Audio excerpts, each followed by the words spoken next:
पांचवें अध्याय का महत्व। श्री भगवान जी बोले कि हे लक्ष्मी, पांचवें अध्याय का महत्व सुनो। एक पिंगल नाम का ब्राह्मण अपने धर्म से भ्रष्ट हुआ। वह कुसंग में बैठकर मछली मांस खाता, मदिरा पान करता, जुआ खेलता। इसलिए उस ब्राह्मण को ब्राह्मणों ने जाति से बाहर कर दिया।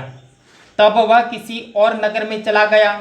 देवयोग से वह पिंगल एक राजा के यहाँ नौकर हो गया। वह राजा से अन्य लोगों की चुगलियां किया करता था। जब बहुत दिन बीते तब वह धनवान हो गया और उसने अपना विवाह भी कर लिया। पर स्त्री व्यभिचारिणी आई। एक दिन उस स्त्री को बड़ी मार पड़ी। उस स्त्री ने दुखी होकर अपने पति को विष दे दिया। वह ब्राह्मण मर गया।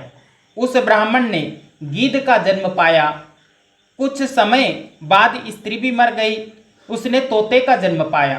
तब वह एक तोते की स्त्री बनी। एक दिन उस तोती ने तोते से पूछा कि हे तोते, तूने तोते का जन्म क्यों पाया? तब उस तोते ने कहा कि हे तोती, मैं अपने पिछले जन्म की बातें सुनाता हूँ। मैं पिछले जन्म में एक ब्राह्मण था। अपने गुरु की आज्ञा नहीं मानता था। मेरा गुरु बड़ा विद्वान था। उसके पास एक और विद्यार्थी रहते थे। सो गुरुजी किसी और विद्यार्थी को पढ़ावे, मैं उनकी बात में बोल पड़ता था। कई बार डांटा गया, मैं नहीं माना। मुझको गुरुजी ने शाप दिया, कहा कि तू तोते का जन्म पाएगा। इस कारण से मैंने तोते का जन्म पाया। अब तू कह कि किस कारण से तू तोती बनी। उसने कहा कि मैं पिछले जन्म में ब्राह्मणी थी। जब ब्याही गई तब भर्ता की आज्ञा नहीं मानती थी। भर्ता ने मुझे मारा। एक दिन मैंने अपने भर्ता को विष दे दिया। वह मर गए। तब मेरी देह छूटी। तब मुझे नरक में गिराया गया। कई नरक में भुगत कर अब मेरा तोती का जन्म हुआ है। तोते ने सुनकर कहा, तू बुरी है जिसने अपने पति को जहर दिया। तोती ने कहा कि नरकों के दुख भोगी तो मैंने ही सहे। अब तो तुझे भरता जानती हूँ। एक दिन वह तोती वन में बैठी थी। वहां गिद्ध आया। तोती को उस गिद्ध ने पहचान लिया। वह गिद्ध तोती को मारने चला। आगे तोती, पीछे गिद्ध। जाते जाते तोती एक शमशान भूमि में थक कर गिर पड़ी। वहां एक साधु का दाह संस्कार हुआ था।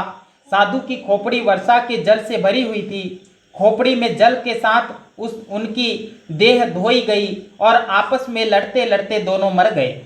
अधम देह से छूटकर उन्हें देव देह पाई गई। विमान आए, उन पर बैठकर वैकुंठ को गए। वह खोपड़ी एक साधु की थी जो गीता जी के 5वें अध्याय का पाठ नित्य किया करता था। वह खोपड़ी परम पवित्र थी। उसके जल से दोनों पवित्र हो गए। जो प्राणी श्री गंगा जी का स्नान करके श्री गीता जी का पाठ करते हैं वे वैकुंठ को जाते हैं। इस प्रकार गीता जी के 5वें अध्याय का महत्व समाप्त हुआ। बोले श्री गोपाल कृष्ण भगवान की जय।